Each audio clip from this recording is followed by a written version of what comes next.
Hey, it's the Latino Newsletter podcast. I am your host, Julio Ricardo Varela, and this podcast is about us all the time.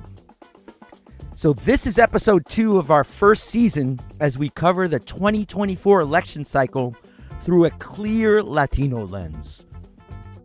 We have to thank the generous support from the Latino Community Foundation for giving us a shot and supporting this podcast, providing the necessary seed funding to make this happen. Learn more about the Latino Community Foundation at latinocf.org. It's a great organization. This week, Democrats are all about Minnesota Governor Tim Walz and how he's this Midwest rural Democrat, right? Oh my God, it's like the Minnesota dad with the dad jokes. He's blowing up the internet with Kamala Harris. And, you know, when I say, quote, rural Democrat, I know what you're thinking, that all rural Democrats from the middle of the country are all just white, good old boys, right? I mean, come on. There are stereotypes out there, and we know that. My guest this week is challenging that. So joining me today from Elmira, New York, is organizer Paolo Cremidis. And Paolo is the executive director of the Outrun Coalition. And that organization is a grassroots volunteer-powered movement that helps rural county Democratic parties and progressive organizations learn how to use diversity to elect the next generation of rural Democratic elected officials. Outrun is active across 17 states, according to them, including all of the swing states. And as of the recent local elections in Tennessee, they now number 510 local elected officials. Paolo is also a former New York State Democratic Rural Caucus chair and has been active in politics since the age of 16. He was born in Peru and came to the United States in 1997, and his family settled in Elmira, New York. And then, of course, just so you get to know him a little bit more, on his off time, Paolo enjoys concerts, painting, thrifting, and his father's Peruvian-style fried rice. Paolo, welcome to the Latino Newsletter. Thank you. It's a pleasure to be here. ¿Cómo estás? I'm good, but first of all, tell me more about your father's Peruvian-style fried rice. I don't really know, man. It's like, I can't explain it. You know how like sometimes Olympians win medals and they're like, oh, like this feels like a real good thing to do? That's how it feels. Like it feels like an accomplishment to eat it. I have a feeling that it has to do something with the way that they cook with the soy sauce and the way they season the chicken that they do in America. Okay. And I just think because of like Peruvian style food is just so much more flavorful and stuff that you don't really get those flavors in the that sort of flavor profile in the U.S. But I'm not a chef, right? So I can't talk about like individual herbs or anything like that, if that makes sense. So it just tastes really good. It's like it tastes better than like MSG, like seasoned food, if that makes sense. Okay, so listen, this has been a monumental week because a lot of talk about, Governor Walz being sort of a rural Midwesterner. So I wanted to bring you on because I want to talk about rural people, voters from the rural areas of America. Yeah. And Democrats who happen to be in rural areas. So the big question I have for you, just because, this goes against the grain from what we're hearing in mainstream, right? So what is the biggest misconception about rural voters and how do Latinos play a role? Paint me a picture. Like if you brought me to where you're organizing, tell me, like, just paint me a picture of the people and what they're thinking and what they believe in politically. Well, other people will tell you that Latinos are not monolithic. So if I paint you a picture, it's going to have to be a series of paintings, right? In the places that we're organizing, it's very much like people like me and my dad, immigrant communities in upstate New York, northern Pennsylvania, central Pennsylvania, who are Latinos who are coming in and starting new businesses, working in the communities, obviously working in the service sector industry and a bunch of other jobs. But then also realizing that there's a need for civil, kind of like civic engagement and civil involvement.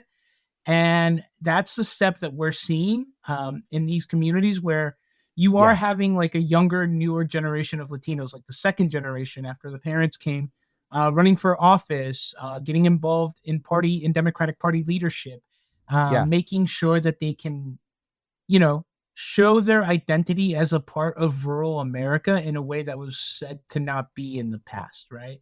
And in Yeah. places like Texas and California and Arizona, it is about building more visibility for these majority Latino rural counties in the Rio Grande Valley, in Central Texas, in Northern California, in Southern Arizona, and across the country that really builds an identity about why we contribute to rural America and why that makes us such a crucial part of rural America that I think is like probably one of the best weapons against white supremacy that Democrats can have, and honestly, that the left can have in terms of organizing, because we are able to show people, how it breaks down right now is a lot of like Yeah. mostly white far right people from places like Manhattan and stuff will say like, well, rural America is white. I get the Yeah. chance to show the audience, which is like the court of popular opinion, that that's not true. And I get Yeah. to show all of these people that like rural America is brown and doesn't necessarily mean white. And sometimes rural America hablas español. Okay, first of all, I love the fact that you started the whole thing of Latinos are not a monolith, so I got to paint a series of pictures. Yeah. But listen, to stay on this, you bring up some good points. Before we get into the challenges of organizing in some traditionally red states, the data proves this, that the fastest growing areas in the United States for Latinos are in rural states, right? Are places like North Dakota. There's who would ever know that? So why do you think that's the reason, and in general, that people aren't talking about? I think that one of the things that we have created in a lot of like diversity organizing spaces is this idea of the static Latino population. And Yeah. again, the reason why I push back on the idea that Latinos are just Latinos and not Nicaraguans, Mexican Americans, El Yep. Salvadorians, Peruvians, Yeah. Bolivians, Ecuadorians, is because, well, sure, the U.S. is home to millions of Latinos and millions of rural Latinos. There are still new populations coming into America that have the immigrant spirit to move forward. Like my family says, para salir adelante, because of this idea that there is a need to make sure that you have a prosperous family and have like a normal life. And well, the great thing about all of these states that some people may not talk about is, sure, they're red states, they're rural Yeah. areas, but Yeah. there are also places that have a lot of vacant jobs that are, if not higher paying, somewhat steady. Mm-hmm. And it's a place where, if you like flee political violence or something, and you are afraid, you have this generational trauma of not wanting to get involved in politics because of what that meant in Latin America, your child, right, or your grandchild has a way to kind of show you and maybe like show people in your community that it's okay to do that in America. And that we should Yeah. be striving for that across all of the diaspora and across all of Latinidad. Wow. Okay.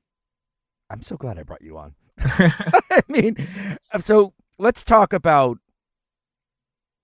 some of the challenges you are seeing as you're organizing in traditionally red states, because that was one of the things when you reached out to me, I think a couple of weeks ago. You're like, yo, I'm doing organizing in places that no one thinks Yeah. Democrats can achieve success. Give me those challenges and give me like specific examples of what that means.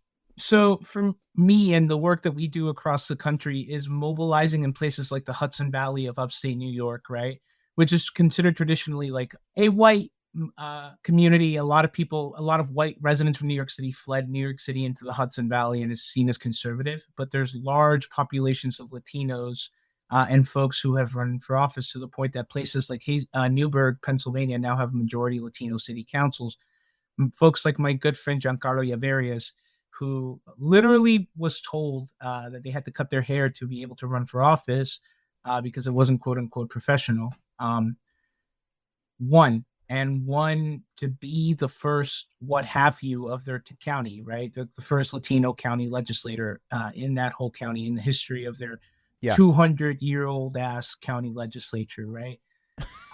Damn. And that's part of the challenge, is getting our communities to recognize their political power beyond something that's performative, beyond something that's seen as like something from the outside. And then the other part of the challenge is making our worth known within the Democratic Party so that we are seen as candidates, because the other part of this conversation is in a lot of places where we do have this momentum to run young, diverse candidates for office, and specifically Latinos, is the local Democratic parties will be predominantly white and predominantly older. And you have to take into account that these are places where Democrats had political power in the past and lost it overnight in 2010. And so the vestiges of those Democratic parties are being rebuilt, and they're being rebuilt with our energy and our momentum and us taking the lead, becoming mayors, city councilors, what have you, across rural America. And then the other challenges that we really have is just, with donors and stuff in places like Manhattan, it's just getting them to realize that, like, you care so much about diversity. You talk about, you want to stand up for Black and brown people. Do that outside of Brooklyn, man. Like, if Black and brown lives matter, if Latino lives matter, then we're going to make sure that, the $20, $40 that you were going to give to Bernie Sanders, you give to a candidate that is actually running to be the first Latino elected official in a place like Tennessee. Then my good homie, Luis Mata, right? Or county commissioners in Alamosa County, Colorado, like my good friend Han Bidin, who are literally standing up against people like Lauren Boebert, right? The resistance to all of this, number one, in a lot of rural places, is going to be let like folks like me and other elected officials. But also, it's going to be led through us being able to untangle this like kind of like propaganda message that MAGA has created, that like rural equals white. And also with like all of the things that Trump has said about Vice President Harris, that people like me who are half Latino, half Greek, half whatever don't exist, because we do. And it's so much easier for us to say that when we're here. Yeah. What's up, Brooklyn? I mean, seriously, that was the way you broke that down. So you've been organizing for years, and also you've already talked about what has changed. And I think you've actually captured another one of my questions already about how the Democratic Party needs to refresh itself. And you really just eloquently explain that. So I don't want to repeat that point, but where do you see the areas of improvement and help within the Democratic sort of organizing machine, especially with this momentum right now, that I don't recall such energy and excitement since like 2008 in Obama. So how do you place yourself in your work within what's going on, what is going to go on in the next, less than 100 days? All right, Julio, it's so much to like say. Like, I'll break it down like this. I quit the state Democratic Party in 2020 in protest because we were having issues with candidates and elected officials refusing to condemn the murder of George Floyd in upstate New York, who were Democratic candidates making tone-deaf statements. And I just thought, like, they make these statements about somebody who was innocently murdered. What are they going to say about people like me? What are they going to say about Latinos? What are they going to say about the fact that, like, we're trying to build this coalition? And so we quit in 2020. Myself and 5 Democratic elected officials built Outrun. We went to like different county Democratic parties. A lot of them turned us away. A lot of them were telling us, well, we don't need your help. You're unprofessional. Turns out that a lot of those people also don't know, they can tell you that you don't have the experience to run for office, but they can't tell you how to work the voter activation network or what a win number is. And so 4 years ago, we were getting turned away, and gradually we built up our momentum. And, now we're 500 elected officials across 16 states. And, I never thought that my organization that specifically says we need to fight for racial justice and diversity in rural county Democratic parties and make sure that that's a representation, even if you're like in a 99% white county, would be speaking in an event to help coordinate rural Americans for Vice President Harris and Governor Walz. That, I think the way you just framed that says a lot. And I also think it raises the issue of we've always been here, right? And now we were invisibilized. But once if you think about American society, if you believe in the American system of democracy, which I do, I mean, it's a messy experiment, but I do, to be civically engaged on the local level is the purest form of democracy. And the fact that you're doing this is just commendable. But listen, as we wrap this up, because this is a fast show, give me your final thoughts. How are you feeling about all this, this being 2024, both professionally and also personally? As Paolo Cremidis, who came here from Peru as a kid, how are you feeling professionally? How are you feeling personally during this time, especially in the next, less than 100 days in the 2024 cycle? I mean, look, a lot of people are talking about rural organizing in the context of us winning swing states and stuff like that. And that's something we need to do and something that we're doing. And that's a conversation about diversity in rural areas as well, in places like Wisconsin, Pennsylvania. I feel recognized for the first time in a while. And I feel recognized as like my real self. Like, I don't have to hide behind like being a quote unquote rural Democrat or anything like that. Like, I can just be myself. Like, when I was in party office, it felt like, oh, you have to kind of adopt these like conservative talking points and you have to kind of just justify like candidates being bad and hurtful. And I feel like now I don't have to do that and I can be myself. And I think that that's like one of the most powerful things because like, look, I've been doing like rural organizing stuff since I was 16 years old, through college, high school, all that stuff.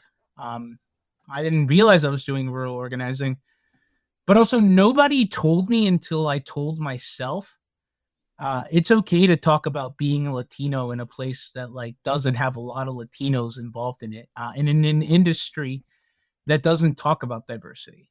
It's okay to talk about diversity. I was always told, Paulo, you're a rural Democrat. You're a member of this union. You're working for this PAC, whatever. And you just have to push economic policy because that's the only way we can talk to white voters in rural communities. My organization proves that wrong. We lean into our diversity to win elections. All of our elected officials have won in places that Joe Biden hasn't. And they've had to outrun the top of the ticket. By leaning into their diversity. And I think, honestly, like, it just feels cool to, like, see the governor of Minnesota be like, hey, like, these guys are weird because, like, dealing with the New York State Republican Party, who, like, called me ugly on Twitter, they're weird, right? And their weirdness makes them incapable of being able to kind of like process reality in a way that makes sense. And, like most people that I know that are conservative, that are working class people, they're not spending 8 hours writing 10,000 word think pieces about why 7-Eleven was better when the clerks were white. Right. And that's the energy that's taking over the Republican Party. And I think that us saying, hey, like, listen, I'm from this town. You learned how to literally say my name. You used to call me Paul in middle school. And sometimes you call me Paul as a term of endearment, right? But you learned my name. You accepted me. My dad is here. My whole community is here too. I think like that, saying that and saying like, if I'm like a foreign creature, then you've been partying, drinking beers with foreigners and, dating foreigners or whatever for a long time. But you accepted me before this guy started running for president. And you accept me now. And so accept me in another way by not me, but like, candidate X running for school board, go vote for them. Because that's another form of saying, hey, like, this is us too. And you're also included in this movement and you're not forgotten. And I feel like that's like a big message that's like being pushed forward in a way that I haven't seen since like my whole career. And what a way to end it. Paolo Cremidis, Executive Director of the Outrun Coalition, thank you so much for being on the Latino Newsletter. Thank you. There you go. I have to, first of all, share the story of Paolo. He reached out to me a couple of weeks ago on Twitter via DM and says, I'm a Latino organizer that focuses on rural states. And I was like, you had me at, I'm a Latino organizer that focuses on rural states. So I'm really happy that Paolo said yes to being a guest on the show. And he dropped some knowledge. I'm a little bit, like, my mind is a little bit racing right now. So I hope that conversation gives you a little bit more context.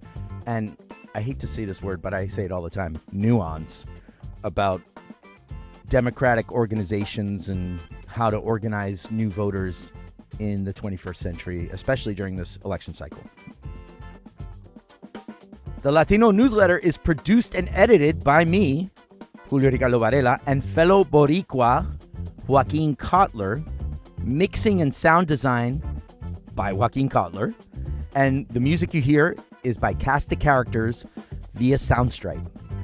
So I hope you like what you heard, because I'm just going to tell you right now, this week, when everyone's talking about Democrats and Harris and Walz, who's bringing in the Latino rural voter conversation and all this?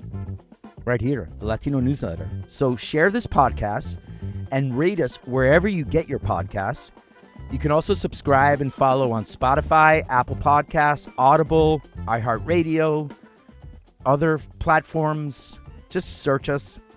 You can also go to the latinonewsletter.org, click on the podcast tab, and all the episodes are there as well. We're on Twitter at @LatNewsletter. Okay, got that? But then the rest of the social platforms, much easier to follow us, is the Latino Newsletter, no space. So follow us, subscribe to the latinonewsletter.org. Click on the subscribe button. You get a free story Monday through Friday. Sign up is simple. It's free. You don't have to do anything else, and it'll be delivered straight to your inbox.